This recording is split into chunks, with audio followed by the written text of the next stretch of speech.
Thank you, Madam Chair. I have 26RS2930. It's a bill involving virtual schools and making a couple changes to a bill that we did a couple years ago. Any objection? Seeing none, are there other bill introductions today? Seeing none, we will then open the hearing for Senate Bill 339, requiring school districts to provide at least 30 minutes of daily recess time for students in grades kindergarten through 5 and designating such time as part of the school term. We will begin with an overview from our reviser, Tamara Lawrence.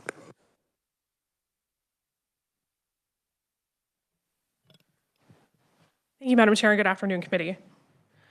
As the chair said, Senate Bill 339 would require school districts to provide at least 30 minutes of recess each day and designate such time as part of the school term. Section 1 would be a new section of law that would require those school districts to provide 30 minutes of daily recess time for students in grades kindergarten through 5. The bill would also provide that any such recess may be supervised by either licensed or non-licensed school personnel. And then Section 2 of the bill would amend KSA 723115 to designate the required recess time as part of the school term. There are also a few technical cleanups in this section. The bill would take effect on July 1 upon publication in the statute book, and I'll be happy to answer questions.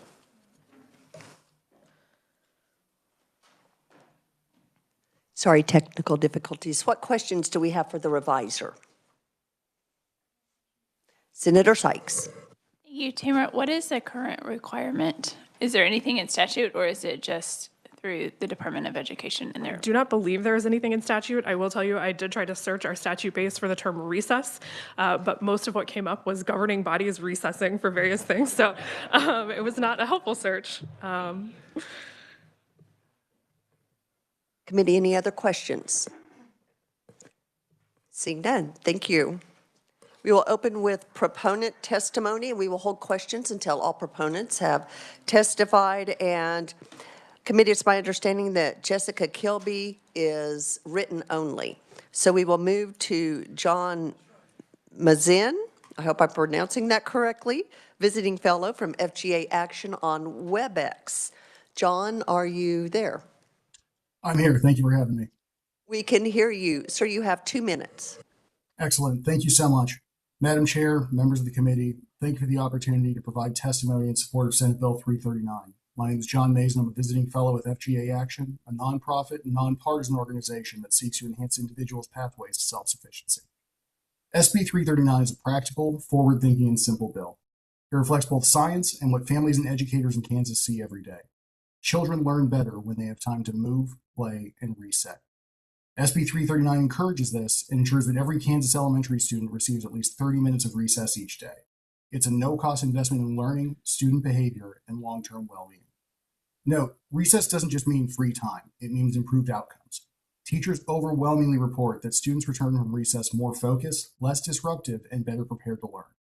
The Centers for Disease Control reports that students with regular recess time are less disruptive in the classroom and have better outcomes, both concentration and memory recall.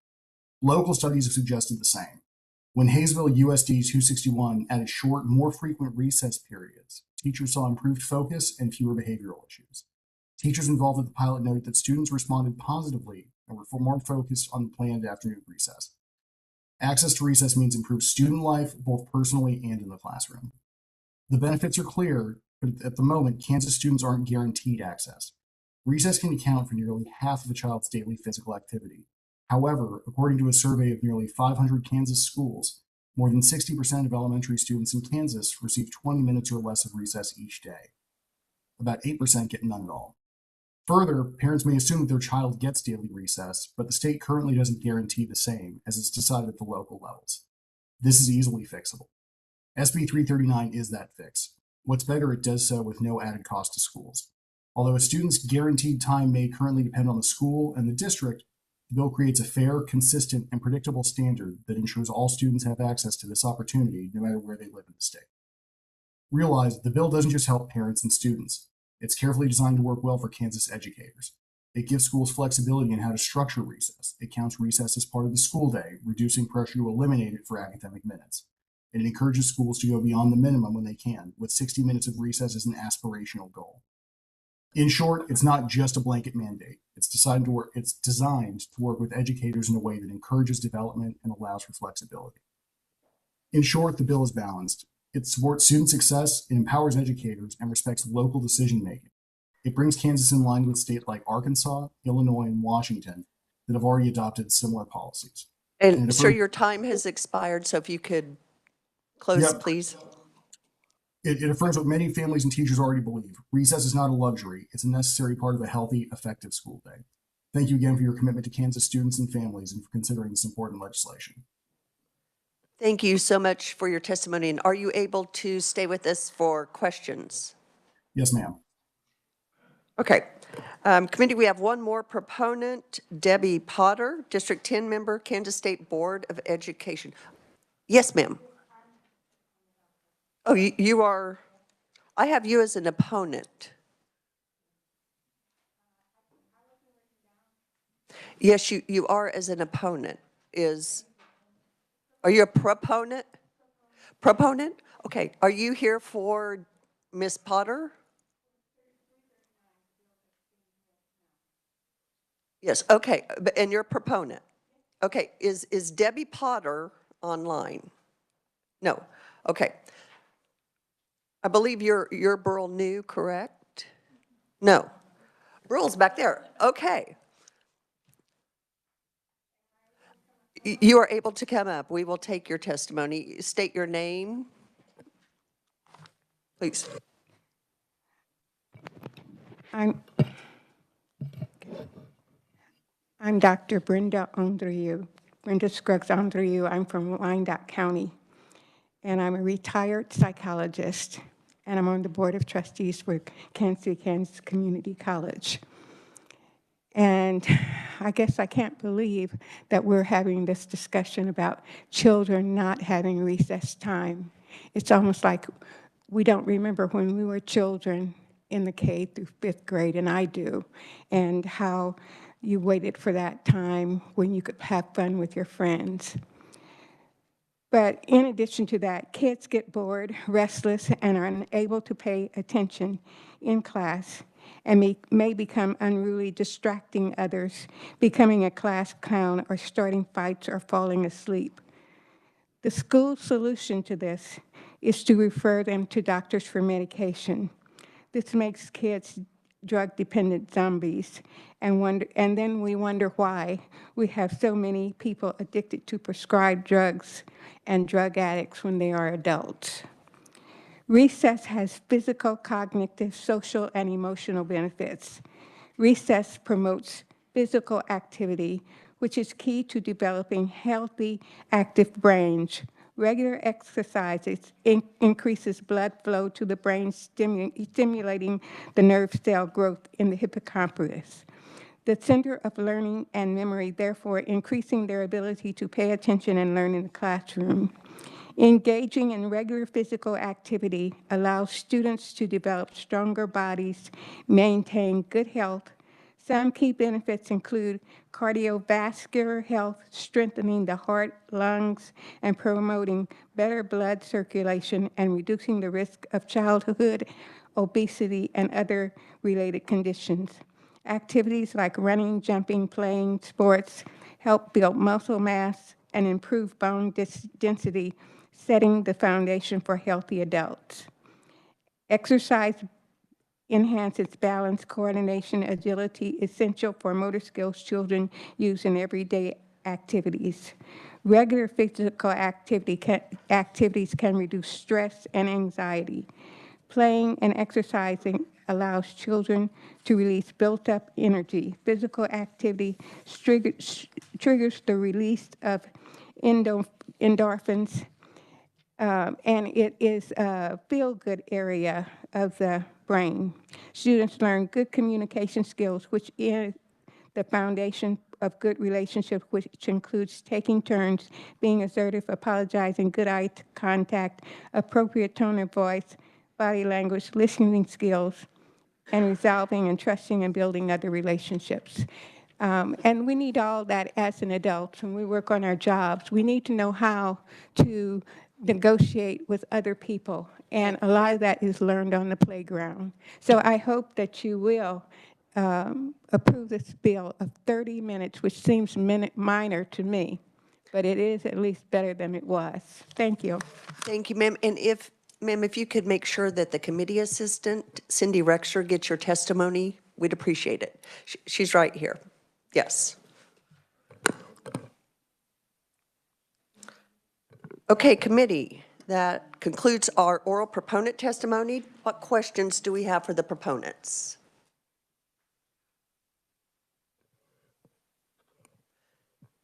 Seeing none, I will draw your attention to the proponent written only from Claudia Fury Aguirre, Manager of Kansas Policy and Outreach Aligned, Jill O'Connor, Precinct Committee Woman, Overland Park, Linda Highland, Citizen, Jonathan Smith, Citizen, and Alexandra Shoup, Citizen.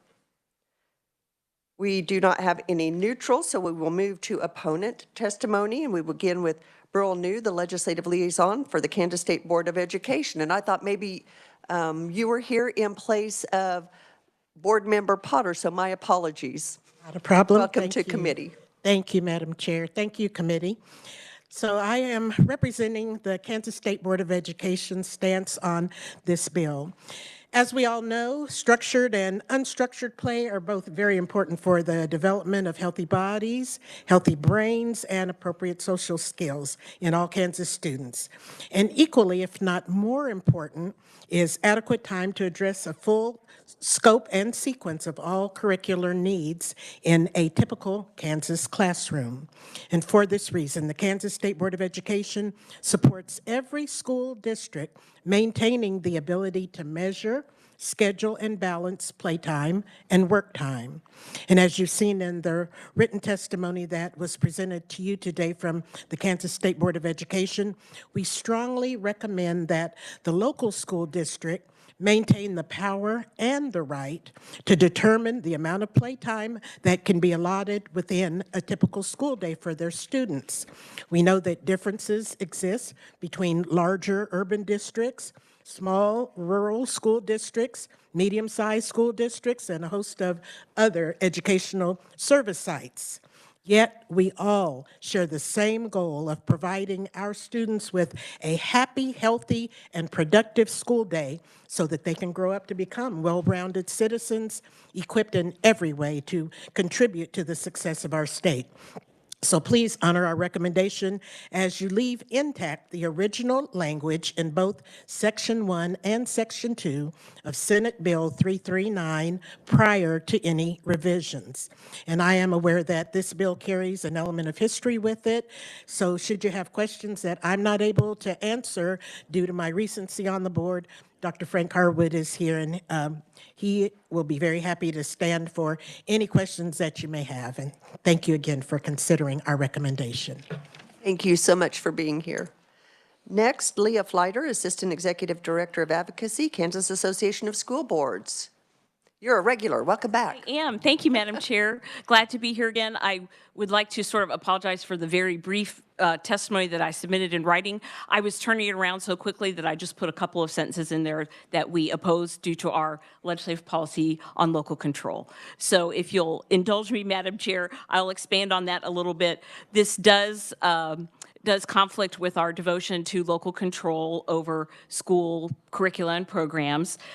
I would like to echo, I think everyone in the room, proponents and opponents, shares and recognizes the importance of physical activity during a student's day, the impact on achievement and physical and mental wellness. I think we all agree on that.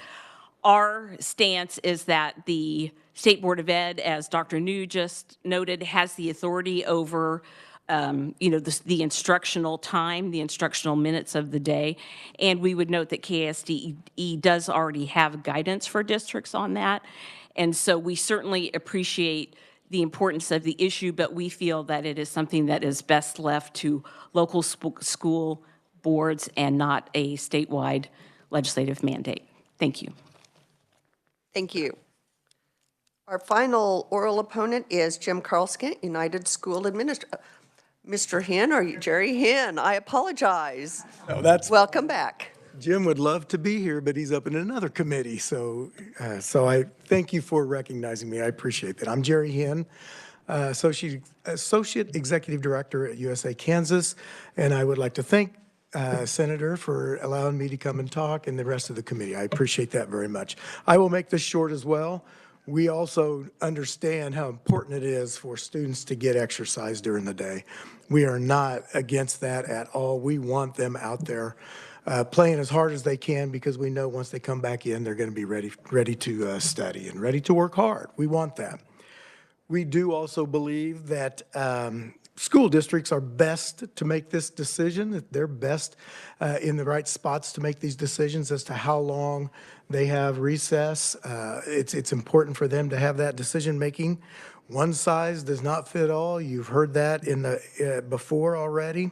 One thing you haven't heard is you've kind of, when you put this bill out there, it gives them gives districts an opportunity to use anybody as supervisors, and that could move from teachers being supervisors as to uncertified people being supervisors, which could cause some cost differential to pay them to be out there to do that. So that's one thing that I have not heard already today, so it's something I wanted to point out. And if this is a major problem, we need to make sure that our parents are having communications with our school boards as well as with our administrators. So that's all I got. Thank you. Thank you so much. Committee, what questions do we have for the opponents? Senator Rose. Thank you, Madam Chair. When you say that one size does not fit all when it comes to recess, can you please expound upon the different benefits for different Kansas kids throughout the state? Did you want that just to whomever wants to answer, or, okay. Mr. Hinn. I'd probably call Dr. Harwood to answer that, but I think when you're looking at a 6A size school district, 4A, 3A, 2A, 1A, what we're talking about, one size fits all or does not fit all, is that a school district that has 3,000 kids to one that has 200 or even 100, that time frame could look totally different between those districts. We still believe that that time is important for those kids to get out and do that no matter where they're at, but saying that it will be a 30-minute time frame for everybody doesn't necessarily fit the schedules between a large school as well as a small school. Other questions? Senator Petty, then Senator Shane. Jerry, you can come back. I mean, actually, could go to anybody, but your point there does raise the question, because in the bill, it says each school district shall provide a minimum of 30 minutes of daily organized recess within the school day. So you're saying that can be interpreted that it has to be a 30-minute block. It couldn't be like 15 and 15. I mean, I don't see that it says. The answer to that is yes and no.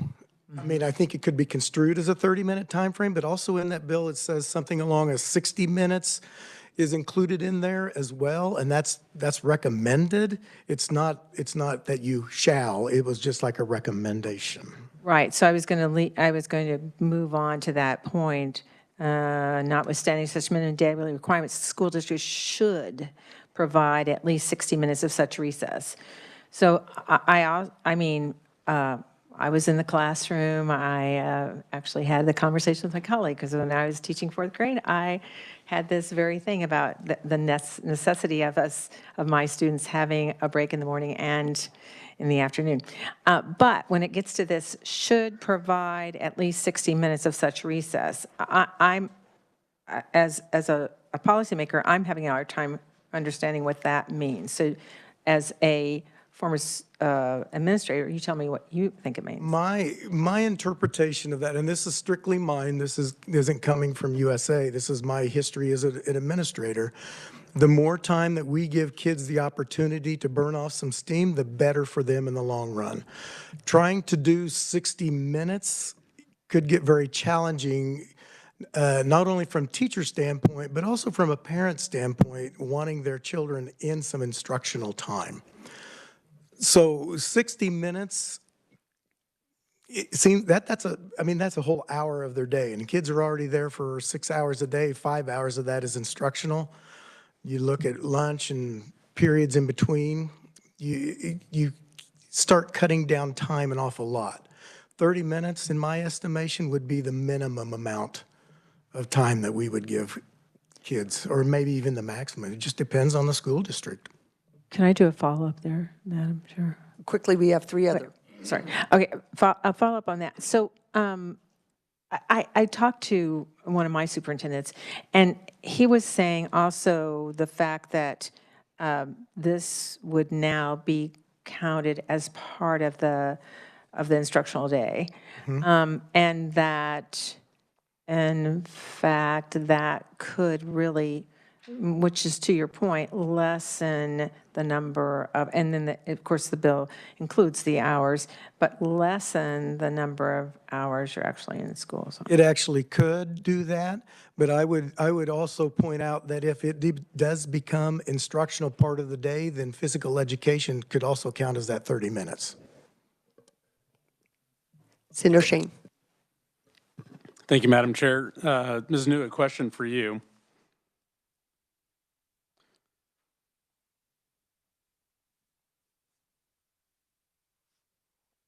What is the State Board's current policy on recess? The current policy is 30 minutes a day, recommended 15 minutes in the morning, 15 minutes in the afternoon. Correct me if I'm wrong. I believe what is stated is that up to 15 minutes in the morning and up to 15 minutes in the afternoon can count as instructional time. It's not a mandate to provide 15 minutes and 15 minutes. Is that correct? That is correct. So if school districts wanted to offer more recess time, they would be restricted from doing that because it would really count against their instructional time and the time that they have during the day. Wouldn't that be correct under current policy? I'm going to defer to Dr. Harwood. As I stated earlier, I know there's a lot of history on this issue, and much of it I'm not familiar with, but I can only speak to what I am. So if you don't mind, okay. Dr. Harwood.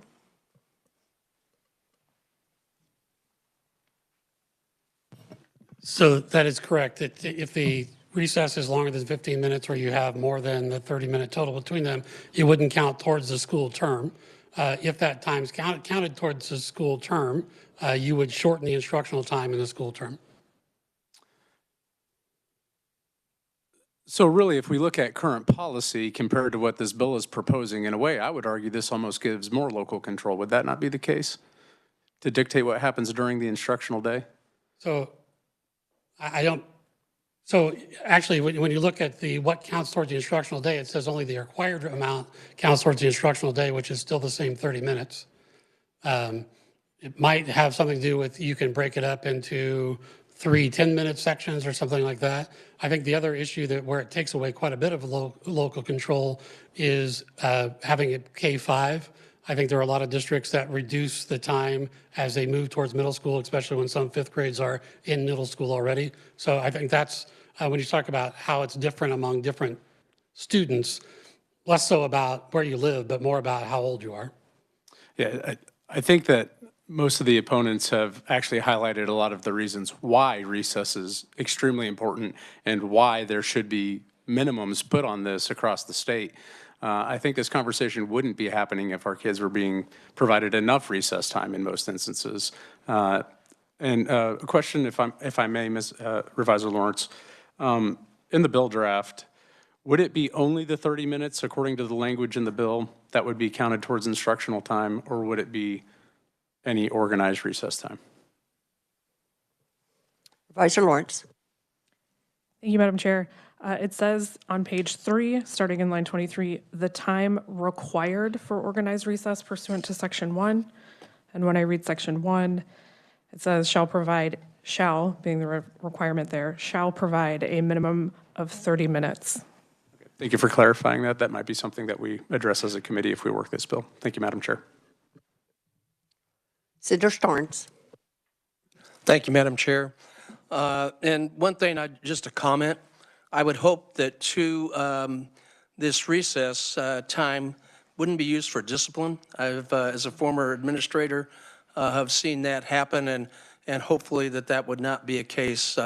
It's not included, obviously, in the bill, but at the same time, just a comment to ensure that the students are receiving this time, because I think everyone is in agreement, the importance of being outside and working through those things, et cetera. So just that the recess isn't used for discipline.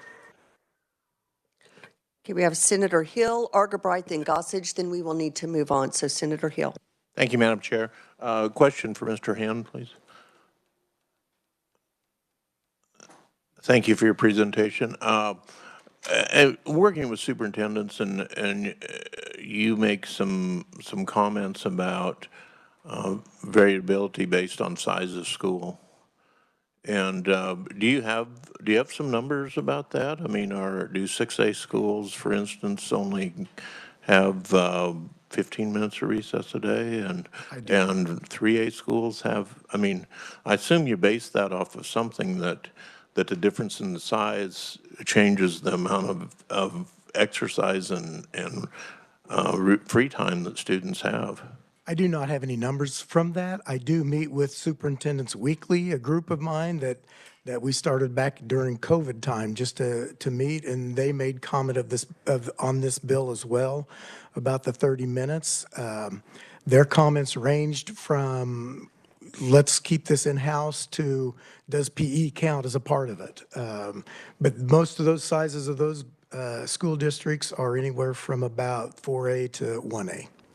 And I guess my confusion comes from is that your insinuation was that a student in a different size school would need a different amount of recess time, and I was trying to figure out what kind of information that was based off of.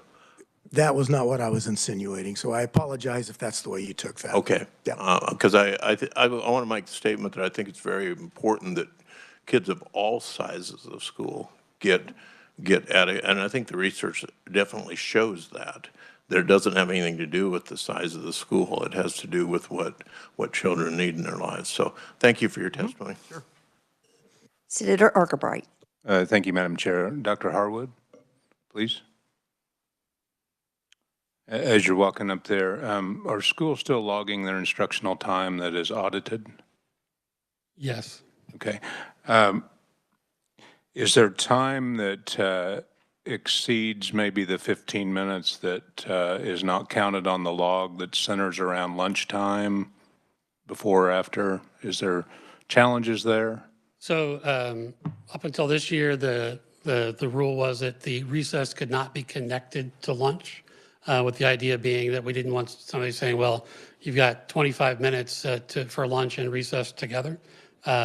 That's now been changed to it's 15 minutes before lunch and 15 minutes after lunch, so can be connected. Mostly that was a confusion about, well, how long do you have to have the break? And if you actually are giving, we would say at least 20 to 25 minutes for lunch and then 15 minutes, you're not putting all those things together. The other thing is we also think it's also beneficial not to have those connected because both of those are, lunch is a break as well. And so though not physically as active, it can be a good break in the instructional day. Okay, thank you. And so is there data out there that would tell us how much recess time based on the logs that schools actually utilize in these grade levels? Yes.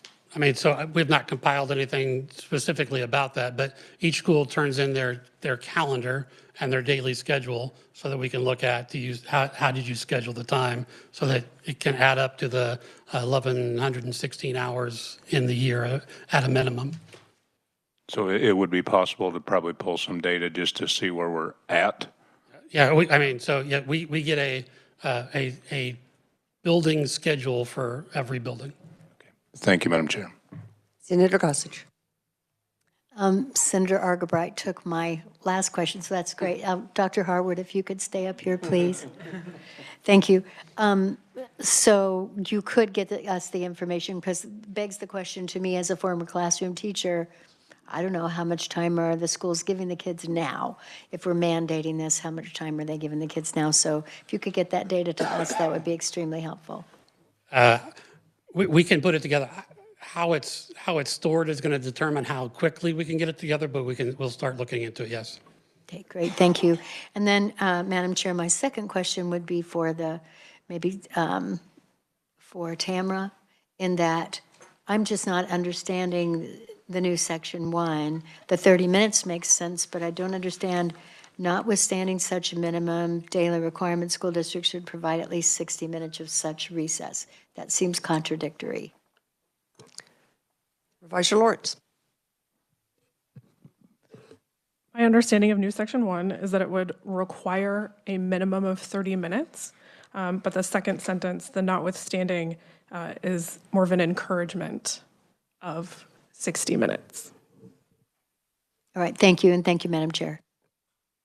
Okay, committee, I will draw your attention to opponent written only from Dr. Brent Yeager, Superintendent of Olathe Public Schools. With that, we will close the hearing on Senate Bill 339 and open the hearing on Senate Bill 341, beginning with an overview from our reviser, Tamara Lawrence.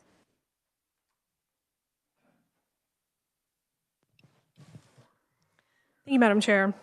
Senate Bill 341 would provide requirements for agreements entered into on and after July 1 of this year between a school district and a post-secondary educational institution when post-secondary courses are taught in the high school by a teacher employed by the school district. And in this bill, post-secondary educational institutions are community colleges and technical colleges. So currently, state law does not provide any specific requirements for this particular type of agreement. So under the bill, these agreements would require the post-secondary educational institutions to directly purchase instructional materials and supplies if those materials and supplies are not available or provided by the school district. They would also have to pay the standard amount, which I'll tell you about in a minute, for teaching services, and that amount would be paid to the school district and then paid as a supplement to the teacher's regular salary. And finally, they would have to consider site coordinators who are employed by the school district as a contractor for the institution, and they would pay those site coordinators directly in an amount not to exceed the standard amount. The definition for standard amount is on page 2 of the bill. And for teachers providing those teaching services under one of these agreements, it would be $600 per credit hour, not to exceed 10 credit hours. The standard amount for the site coordinators would be $1,500 per semester. The bill then does provide for an inflation increase based on the 3-year average for the Midwest region. The bill also provides definitions for course and post-secondary educational institution. And then finally, subsection C on page 2 provides that existing agreements would not be impacted, but these requirements are for agreements, as I said, that are entered into on and after July 1. It is my understanding that there might be a clarification of the language needed here. So if the committee works the bill, please do keep that in mind. This bill would take effect on July 1 upon publication in the statute book, and I'll be happy to answer questions. Committee, questions for the reviser? Seeing none. We'll begin with proponent testimony. Again, 2 minutes each, please. Heather Morgan, Executive Director, Kansas Association of Community Colleges. Welcome. Thank you, Madam Chair. This bill came about after last session when a number of legislators in both the House and Senate came together and said, can you all figure out a way to make sure that we're not paying for high school students to receive college classes twice? We had a work group formed with our community colleges to try to figure out how to best do this. Right now, we pay teachers, we pay school districts. The district may or may not actually pay the teacher. The way that this is structured in this bill is trying to be fair to teachers to create a stipend, just like if you're sponsoring Stuco or you're the assistant basketball coach, that it would be standard across the state, tied to inflation so that this becomes evergreen. And it's very clear what the college's responsibility is. Anything that the school district doesn't have needed for the course is our responsibility. And also put some guardrails on how many college credit hours are being taught by a high school teacher who is theoretically 100% employed by the district. Tamara mentioned the last paragraph that talks about the agreement was intended to say negotiated agreement, as in the negotiations between teachers and USDs and faculty and our colleges. We were very careful with the House and Senate members who worked with us over the summer to try to create something that allows the cost model for community and technical colleges to honor what needs to be paid for. The K-12 model honor what needs to be paid for, and never shall the two meet. If this bill is passed, it's likely that we would reduce the concurrent credit hour rates paid to us, and we have been negotiating and talking about an amount that could be reduced. There are some districts who are also requiring us to pay them rent and pay them fees and revenue share right now. This was a subject of a 2023 interim hearing about the subject. We hope that this bill is our attempt to answer our legislators' concerns and work with them to create a solution that brings a little order to what some people in this room call the Wild Wild West. With that, I'm happy to stand for questions. Okay, thank you very much. She is the only oral proponent. So we will open it up for questions. What questions do we have? Senator Argabright. Thank you, Madam Chair. Were school districts at the table during these conversations and building the bill? No. Okay, thank you. I did talk to KNEA a bit. Other questions?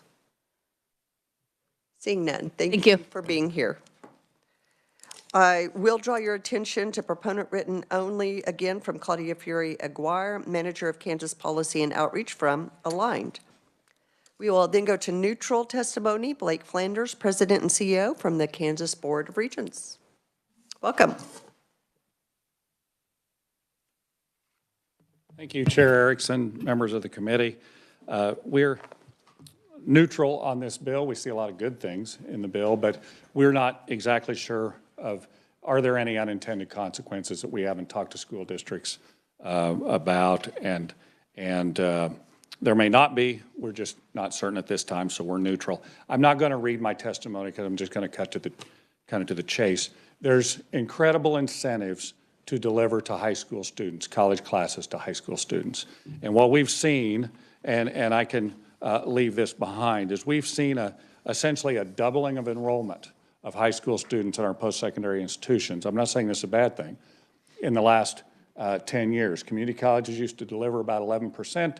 They now deliver 20% of their students are high school students. And with the tech colleges, they were at 20%. Now almost 40% of their students are high school students. So I would just take you to page 3 of my testimony to kind of show you how that works. Now, this only works for community colleges and technical colleges because of a formula we developed as a result of legislation.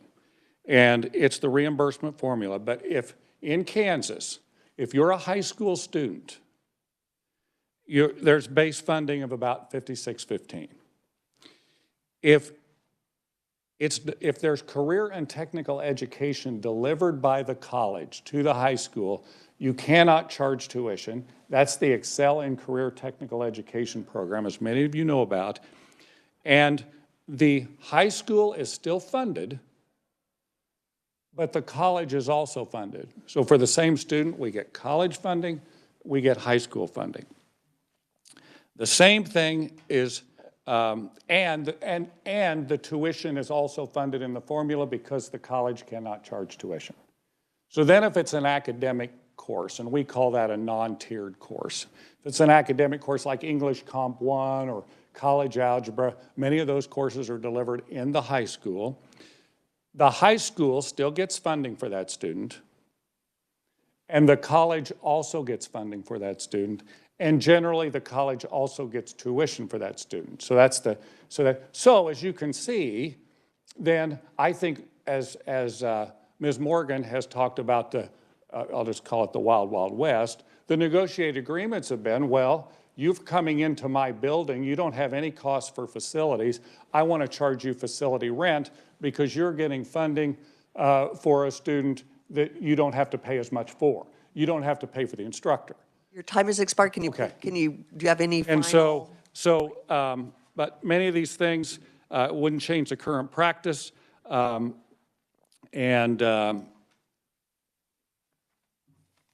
all I have to say about that. Thank you. Thank you. We do have one more oral neutral testimony. Matt Lindsay, President, Kansas Independent College Association. Welcome.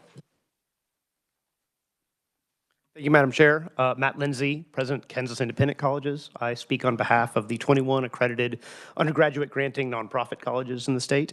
Just draw your attention quickly to the fact that about 2,500 students every year, high school students, are taking those classes through independent colleges. We are outside of the Board of Regents structure, and we are also, while we don't provide as much as the community and technical colleges, we operate with agreements with districts. Often there are districts that have agreements with both types of schools. There is some question in our world as whether this bill would create some confusion over whether the terms apply to us. For instance, we don't operate with geographic boundaries. We're not within those structures. So we ask, if possible, for an amendment to be added, if and when you work this bill, to clarify a little bit that none of this applies to independent colleges. And the text of that, as Revisor Lawrence has helped me with, is provided in my testimony as well. Thank you. Committee, what questions do we have for our neutral conferees? Seeing none, I will draw your attention to neutral written only from Susan Willis, Government Liaison for Wichita Public Schools, USD 259. We will move to opponent testimony. Leah Fleiter. Welcome back. Thank you, Madam Chair, members of the committee. I have brief testimony in front of you. As always, we are certainly concerned about this bill's potential to intrude into local control over the decisions and the agreements that we sign with our local post-secondary partners, whether they be the regions, the community colleges, the technical colleges. Again, I think everybody in this room is in agreement, as Dr. Flanders noted, about the incredible growth in post-secondary work by high school students in Kansas and the many benefits that those entail, right? Increased earnings, it's been a great thing. So that's good. Again, this interferes with our local control, and we would have been happy to be part of a working group to address some of these concerns had we known that was something that was happening. I do appreciate the technical amendment about addressing the negotiated agreement. Each school district in the state negotiates with their individual teacher bargaining unit around, how they're compensated and those types of things. And so a blanket mandate like this would interfere with that. And so I appreciate that. I think that was probably just a drafting error, and we appreciate the potential to have the negotiated agreement recognized in this legislation. And then finally, we are concerned that this bill would appear to cap the compensation that teachers receive. And as you all know, we've had many discussions in this committee, teacher recruitment and retention is already difficult in our state, and we would hate to see yet another barrier to attracting folks. And so with that, I'll stand for questions at the appropriate time. Thank you, Madam Chair. And that is now. You are the sole opponent. So before you take off, are there any questions? Jerry.